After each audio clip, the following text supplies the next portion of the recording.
Tape 3W suivi d'école au Sénégal.com. À école au Sénégal, c'est facile, tu n'as qu'à te connecter. Tape école au Sénégal, les leçons sont beaucoup plus détaillées. Une lentille convergente. Là, comme je l'ai dit tout à l'heure, on trace l'axe optique principal, on place le foyer objet et le foyer image, et on passe le centre optique. Maintenant, si j'envoie un rayon lumineux, le rayon qui arrive toujours sur la lentille est appelé un rayon incident. Alors, il passe par le centre optique. Vous allez voir que ce rayon lumineux va traverser la lentille sans déviation.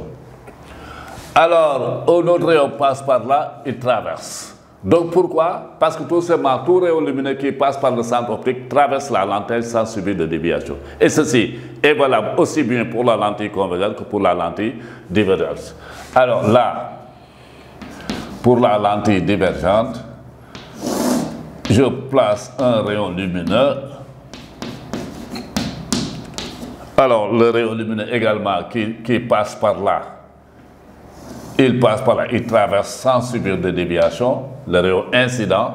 Là également, il passe sans subir de déviation. Et là également, le rayon incident et le rayon émergent. Il émerge sans subir de déviation. Donc, on a déduit que tout rayon lumineux, n'est-ce pas, qui passe par le centre optique d'une lentille, n'est-ce pas, traverse sans subir ne subit aucune déviation. Il traverse. C'est comme si au niveau du centre optique, il y avait un trou. Bon, mais il n'y a pas de trou, mais c'est sa particularité, justement.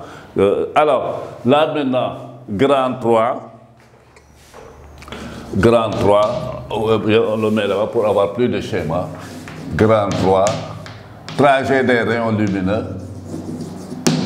Trajet des rayons lumineux parallèles.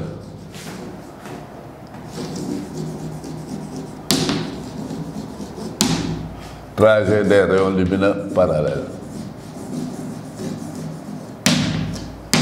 Alors ici, un lentille convergente.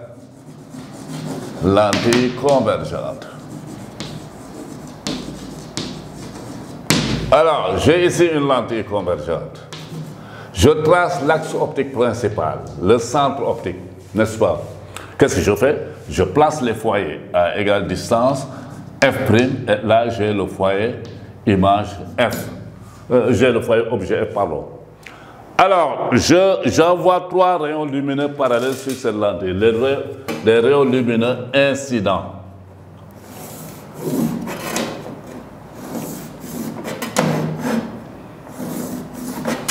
Voilà. Les rayons qui arrivent sur la lentille, on les appelle des rayons incidents. Maintenant, s'ils sortent de la lentille, on les appelle des rayons émergents. Ils émergent, ça veut dire ils sortent. N'est-ce pas? Quand ils arrivent, c'est les rayons incidents.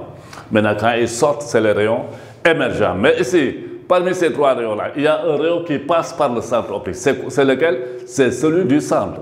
N'est-ce pas? Qu'est-ce qu'on a dit tout à l'heure? Tout rayon lumineux passant par le centre optique traverse la lentille sans subir de déviation. Donc ce rayon-là, il traverse la lentille. Il va traverser nécessairement la lentille sans subir de déviation. Maintenant, les autres rayons ne passent pas par le centre optique. Et là, il faut bien observer. Alors, comme c'est une lentille convergente, ils sortent nécessairement en passant par le foyer image. Nécessairement, il ne peut pas passer ailleurs. Donc, ils émergent en passant obligatoirement par le foyer image. Voilà. Voilà. Donc, les rayons émergents convergent en un point qu'on appelle le foyer image. Ils convergent toujours vers le foyer, ils convergent au foyer image. Converger, ça veut dire se rencontrer.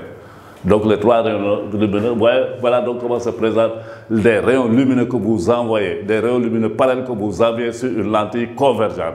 Alors, les rayons qui arrivent sont les rayons incidents, les rayons qui sortent, on les appelle des rayons émergents. Mais quand ils émergent, ils convergent en un point qu'on appelle le foyer image. Alors, maintenant, la lentille divergente. 2 lentilles, les rayons parallèles qui arrivent sur une lentille divergente. Alors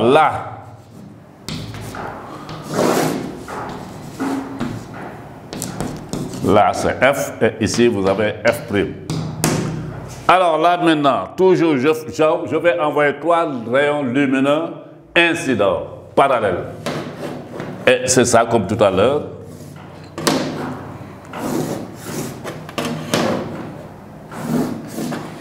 Voici les rayons lumineux.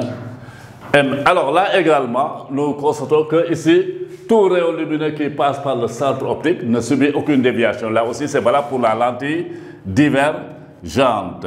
Alors, le rayon lumineux qui passe par le centre optique, n'est-ce pas, émerge sans subir de déviation. Par contre, les autres rayons, n'est-ce pas, ils vont s'écarter de l'axe optique principal. Vous voyez, les autres, ils coupent l'axe optique principal, mais ici, par contre, les rayons vont, n'est-ce pas, s'écarter de l'axe optique principal. Ils divergent.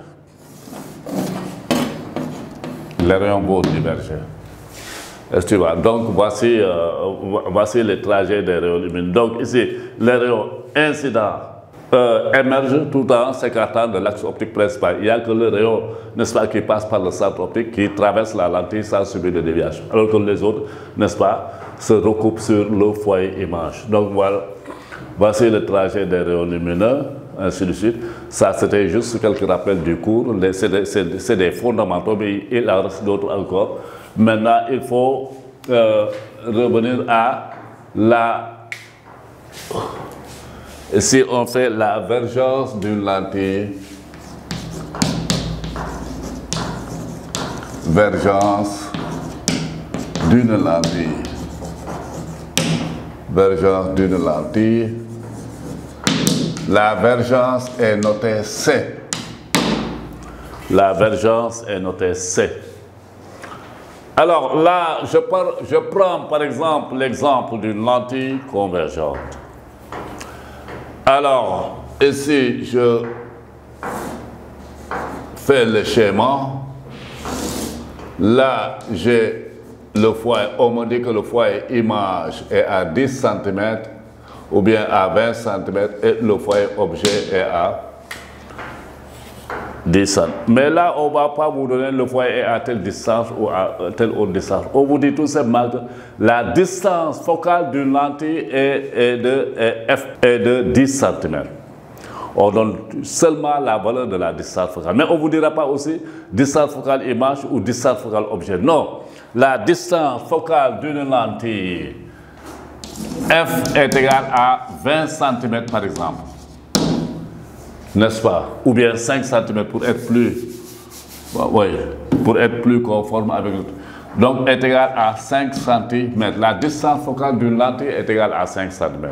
Alors, qu'est-ce que vous faites? La distance focale d'une lentille est égale à 5 cm. Moi, je fais le schéma de la lentille convergente, si on parle de lentille convergente. Ensuite, maintenant, je trace l'axe optique principal, je mets le centre optique. Maintenant, je mesure ici 5 cm.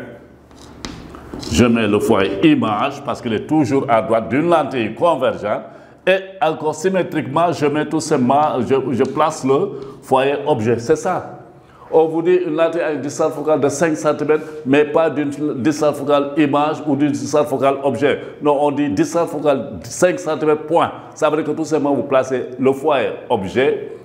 La distance focale vous permet de placer les foyers objets et les foyers image. Donc, les deux foyers sont symétriques par rapport au centre optique.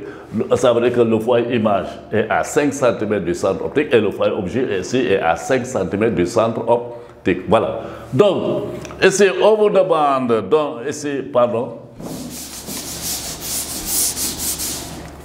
on vous demande maintenant de trouver une autre grandeur physique liée à la distance focale. Alors, parce que la distance focale est égale à 5 cm, hein, là aussi c'est 5 cm, F' est là, et F est là, 5 cm, mais on vous dit F est égal à 5 cm. Alors, comment on trouve la vergence? La vergence, par définition, c'est l'inverse de la distance focale. La vergence est l'inverse de la distance focale. Or, si une grandeur est l'inverse d'une autre grandeur, ça veut dire que la seconde aussi est l'inverse de la première. Donc, si C est égal à 1 sur F, F aussi est égal à 1 sur C. Maintenant, comme c'est une grandeur physique, on sait que toute grandeur physique a une unité dans le système international. Quelle est l'unité de la vergence? C'est l'unité. L'unité de la vergence, c'est tout simplement la dioptrie. la dioptrie. Alors son symbole c'est sigma, la dioptrie. Alors, mais pour que n'est-ce pas, la vergence soit en dioptrie, il faut nécessairement que la distance focale soit convertie en mètres. Si vous laissez en centimètres, c'est faux. Il faut convertir toujours, pour trouver la vergence d'une lentille, il faut convertir sa distance focale en mètres d'abord. Alors, par exemple, là, on me dit F est égal à 5 cm. Je convertis en mètres en divisant par 100. Si la distance focale est donnée en centimètres, pour l'avoir en mètres, il faut diviser par 100. Donc ça vous fait 0,05 mètres. Si c'est donné en millimètres, vous divisez par 1000. Si c'est donné en décimètres, il faut diviser la valeur par 10. Si on vous donne ça en mètres, vous laissez comme ça. Pour trouver la vergence, je répète, pour trouver la vergence, convertir la distance focale en mètres. Généralement, les distances focales sont données en centimètres. Il faut diviser par 100 pour l'avoir en mètres. Si c'est donné en millimètres, vous divisez par 1000 pour l'avoir en mètres. Si c'est donné en décimètres, vous divisez par 10 pour l'avoir en mètres. Si c'est donné en mètres, vous laissez comme ça. Par conséquent, ici, donc en application numérique, C est égal à 1 sur F. Alors, donc, en tant que C est égal à 1 sur, bon, application numérique, c'est là. C est égal à 1 sur 0,05. Ça fait donc 100 sur 5 est égal à 20 dioptries. 20 dioptries.